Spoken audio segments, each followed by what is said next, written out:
1996년 11월 미국 노스캐롤라이나주에 위치한 보포트 해안. 고고학자였던 데이비드 무어는 바다의 특정 좌표를 지날 때 자력계가 이상 반응을 일으킨다는 것을 알게 됩니다. 이것이 인공물에 의한 자기장 교란이라고 판단한 그는 바닷속에서 잡힌 신호의 원인을 찾기 위해 잠수부팀을 꾸려 조사를 시작했는데요. 그 정체는 다름 아닌 거대한 침몰선이었죠. 수십 개가 넘는 대포, 수천 개가 넘는 포탄과 25만 개에 달하는 산탄 조각들까지. 조사에 참여했던 잠수부들은 이 배가 바다 위를 항해했을 당시에는 그야말로 압도적인 위용이었을 것이라고 입을 모아 말했습니다. 이 침몰선은 카리브해에서 가장 악명 높던 해적 검은 수염 에드워드 티치의 배일 것이다. 잠수 작전에 투입되었던 옥스퍼드 대학교의 해양 고고학자 리사 브릭스는 해당 침몰선이 전설적인 해적 검은 수염이 몰던 퀸앤즈 리벤지호일 것이라고 주장하였는데요. 그녀는 선미에 새겨진 로마식 표기를 예로 들었습니다. 이는 선미의 높이를 가리키는 표식이었는데 특이하게도 프랑스식 표기인 것으로 확인되었죠. 리사는 이를 토대로 선체의 대부분이 프랑스에서 건조되었을 것이라고 추측하였으며 선미를 장식하였던 특이한 목재 구조 양식, 선내에서 발견된 1712년 항해일지 등을 증거로 이것이 퀸앤즈 리벤지호일 것이라고 말하였습니다. 그녀는 99% 확신한다며 자신의 주장에 대한 자신감을 보이기도 하였는데요. 문헌에 따르면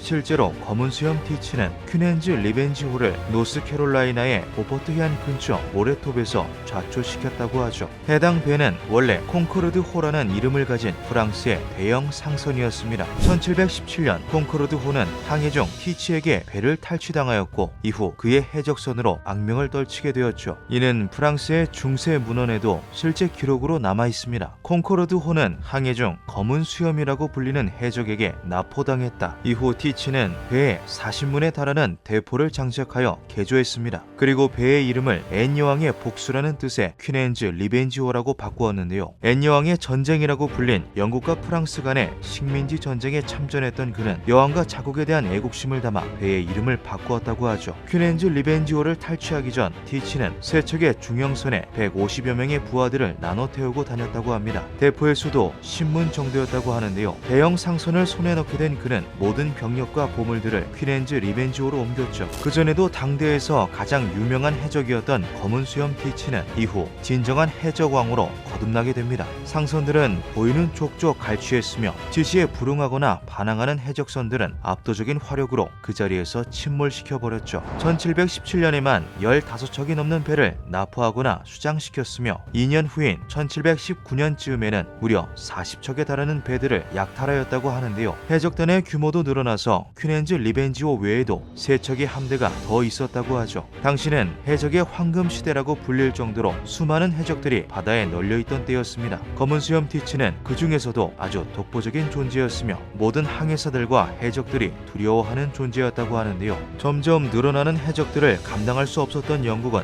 해적들에게 사면을 제안하며 해적 생활을 청산해 줄 것을 부탁하기도 하였습니다. 당시 영국의 왕이었던 조지 1세는 직접 특사까지 파견해가며 해적들을 설득했고 이때 실제로 많은 해적들이 바다 생활을 청산하였다고 하는데요. 티치는 그러한 정부의 제안과 요청을 보란듯이 무시하고는 약탈을 이어갔죠. 검은 수염에 대한 소문과 전설들은 그 수를 셀 수도 없을 정도로 많다고 합니다. 그를 묘사하는 수많은 소문들은 이후 사람들이 일반적으로 해적하면 떠올릴 수 있는 이미지에 크게 기여하기도 하였죠. 길고 덥수룩한 수염에 훤칠한 키를 가진 인상 더러운 남자가 있다면 그는 아마 검은 수염일 것이다. 그가 만약 권총을 잔뜩 넣은 코트까지 걸치고 있다면 가능한 빨리 자리를 피하는 게 좋다. 하지만 땅이 아닌 바다 위에서 그를 만난 것이라면 그저 유감스러울 뿐이다. 검은 수염은 불붙은 성냥이나 촛불로 전신을 장식하는 것을 즐겼다. 티치는 적과 대적했을 때 모자에 성냥을 꽂고는 했는데 불 때문에 마치 그의 눈이 타오르는 것처럼 보이고는 했다.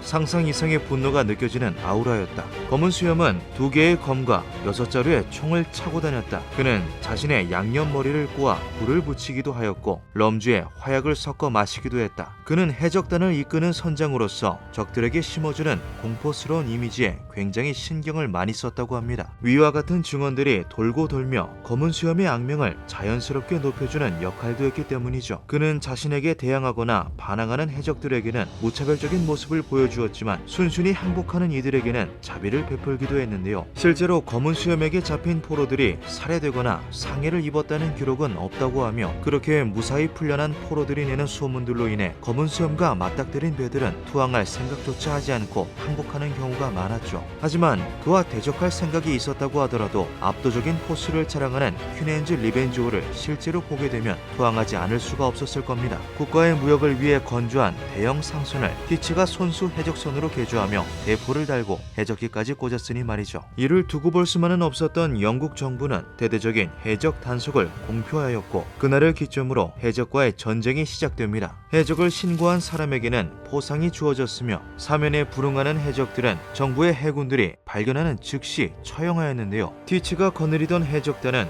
그 규모가 매우 크긴 했지만 정부의 정규군들을 모두 당해내기에는 역부족이었죠. 그는 해군들을 피해 도망다니다가 결국 배들을 버렸고 의도적으로 자초시켜 가라앉게 하였습니다. 어마어마한 규모의 퀸앤즈 리벤지호를 타고 다니면서 해군들을 따돌리기에는 역부족이었던 것인데요. 이후 티치는 노스캐롤라이나의 주지사 찰스 에덴을 찾아가 공식 사면을 요청합니다. 에덴은 티치를 사면해 주었고 그는 바스라는 해안 마을에 정착하였죠. 정착한 뒤 그의 삶은 생각보다 훨씬 평범하였습니다. 여인을 만나 결혼하였고 그의 무용담을 듣기 원하는 마을 사람들의 식사 자리에 초대받기도 하였죠. 하지만 이런 평화롭고 단조로운 삶은 그가 원하던 인생이 아니었습니다. 그는 결국 꿈틀대는 욕망을 억누르지 못하고 6개월 만에 바다로 돌아갔죠. 검은 수염이 돌아왔다는 소문은 바다를 타고 순식간에 퍼졌습니다. 재창설된 검은 수염 해적단의 들고자 각지에서 자원하여 찾아오는 부하들이 많아 그 규모는 나날이 커져갔는데요. 이것은 영국 정부의 귀에까지 들어가게 되죠. 정부는 사면을 받은 후에도 해적 생활을 다시 시작한 티치를 처단하기로 결정, 대규모 해군들을 파견합니다.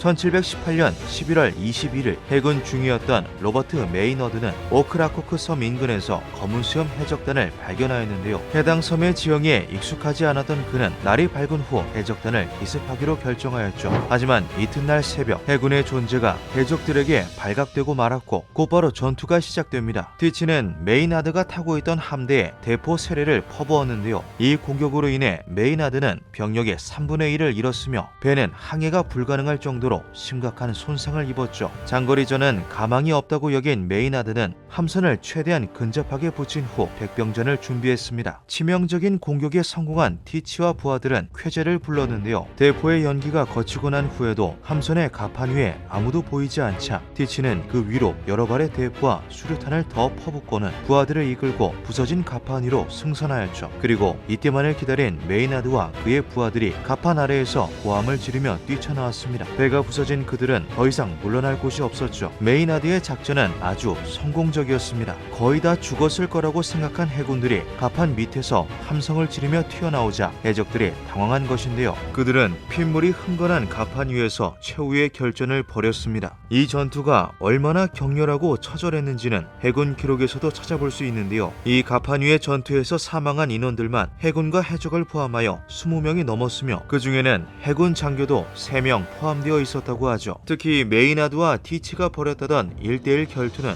현재까지도 전설적인 일화로 남아있습니다. 그들은 서로 플린트랑 머스킷을 한 발씩 쏘고는 총을 벌였다. 검은 수염과 메이나드는 검을 들고 싸우기 시작했는데 둘 다 상대방의 급소만 노리는 한치의 양보와 물러섬도 없는 싸움이었다. 검은 수염이 길다란 커틀라스로 메이나드의 검을 내려쳐 부러뜨렸고 승기가 선듯하였으나 뒤에서 벌어지는 해군과 해적의 전투는 이미 해군들의 승리로 끝나고 있었다. 해적들은 모두 섬 위로 몰려 투항하기 직전이었고 이에 해군 몇 명이 메이나드를 도와 티치와 싸웠다. 해군 한 명의 칼이 티치의 목에 적중하면서 결국 전투는 막을 내렸다. 검은 수염은 결국 목이 잘리면서 배 위에서 그 삶을 마무리 짓습니다. 그의 몸은 바다로 버려졌다고 하는데요. 그 직후 티치가 머리가 없는 채로 배를 3바퀴나 돌아 헤엄쳤다는 괴소문이 돌기도 했죠. 이러한 소문이 돌 정도로 그의 마지막 전투는 치열하고 무시무시했습니다. 에드워드 티치의 시신에는 5발의 총상과 약 20군데의 칼자국이 남아 있었다. 그는 최후까지 싸웠으며 죽은 후에도 칼을 쥔 손을 놓지 않았다. 전투가 끝난 후 메이나드는 티치의 머리를 뱃머리에 달고 귀국하였습니다. 이후 검은 수염의 머리는 체서피크만 입구에 있는 기둥에 몇 년 동안 전시되었으며 모든 해적들에 대한 경고가 되었죠. 검은 수염의 출생과 해적 이외의 삶에 대해서는 관련 기록들이 거의 없다고 합니다. 이로 인해 그는 후대에 남겨진 모든 기록에서 해적으로 등장해 해적으로 퇴장하죠. 검은 수염 에드워드 티치는 이후 해적을 소재로 한 각종 영화나 만화에 실제 모티브로 차용되며 등장하기도 했는데요. 유명한 것으로는 영화 캐리비안의 해적과 만화 원피스가 있죠. 해적으로서 그의 영향력은 300년이 지난 지금까지도 끝나지 않고 이어지고 있습니다. 기묘한 밤이었습니다.